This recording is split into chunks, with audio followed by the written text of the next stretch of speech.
We all know, in the long run, point-to-point returns generally show a positive trend. Up next, let's deep dive into how you can apply the principles of cost averaging and maximize your wealth in the long run.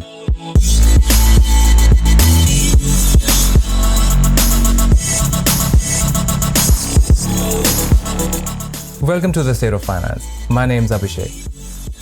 When you invest in stocks and mutual funds using systematic investment plan, you are able to spread your investments over the long term, rather than dumping a lump sum amount every now and then if you are disciplined enough to save it. In this process of investing a fixed amount every month, what you're doing is that you are investing at different price points in the market.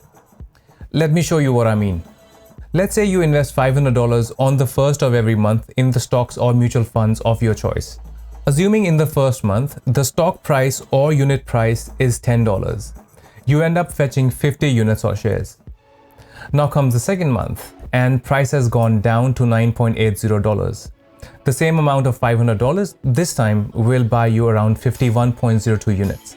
Similarly, in the third month, when the unit price goes up to $9.95, because that's the way markets behave, your $500 fetch you 50.25 units.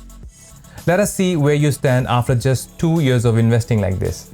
So as you see here, the market has jumped up and down between different months, which has resulted into you buying different number of units with the same amount of $500 every month. After 2 years, you have invested in total $12,000 and bought close to 1,162 units or shares. So for you, the average cost of buying one unit is approximately $10.33.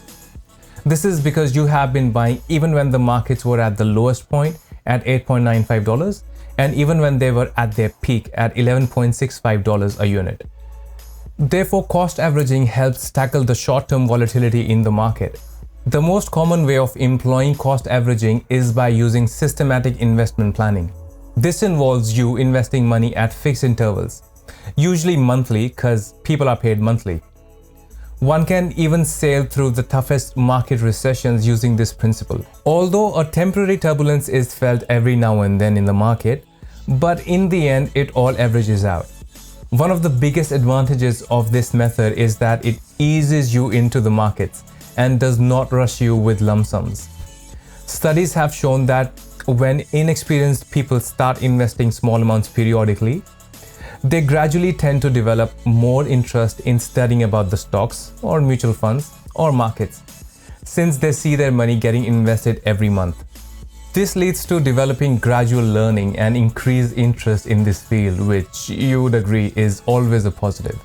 Cost averaging takes away the timing risk from you dramatically in the long run.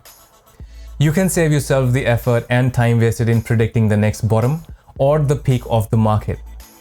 Every month is invest or clock, irrespective of the upward or downward trend in the market.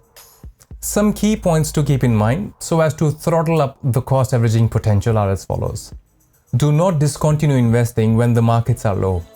Investors' confidence is usually low when the markets are going down, and they see the value of their existing holdings having a negative sign. Not a pleasant scenario, you'd think. But look at it this way. If you have a long-term horizon, then what this downward trend in the market is doing is that it's allowing you to buy units or stocks at a lower cost.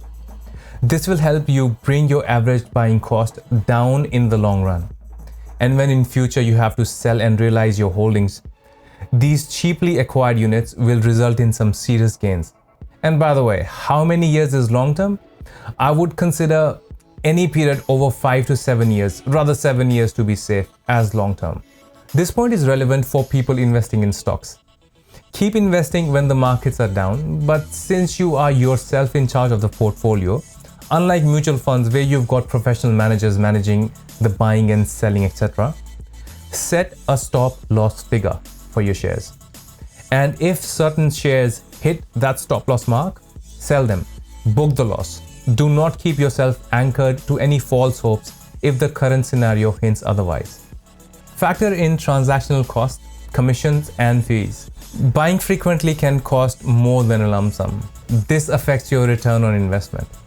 One important thing to remember is that you have to ride the market cycles in the long run to take advantage of cost averaging. In the short run, you might even be worse off using cost averaging, especially in a constantly rising market. There are arguments that in a rising market, it's better to invest a lump sum amount so that you get more units early on at a lower price.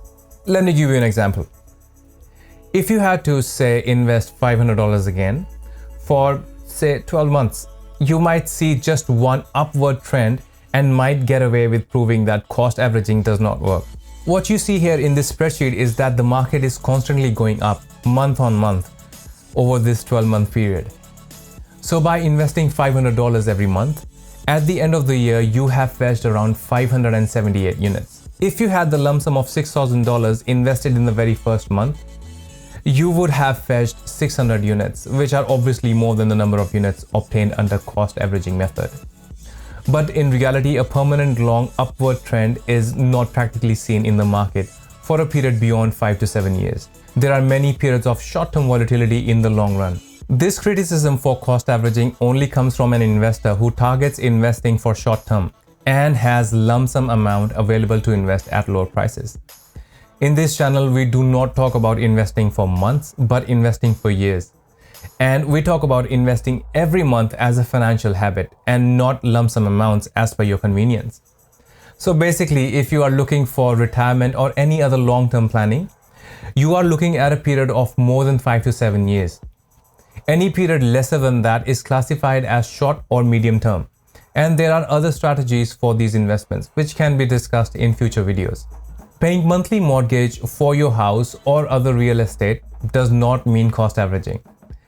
Since the purchase price is locked at contract, cost averaging is achieved when you purchase at different price points and not by simply paying for one single purchase over a period of time.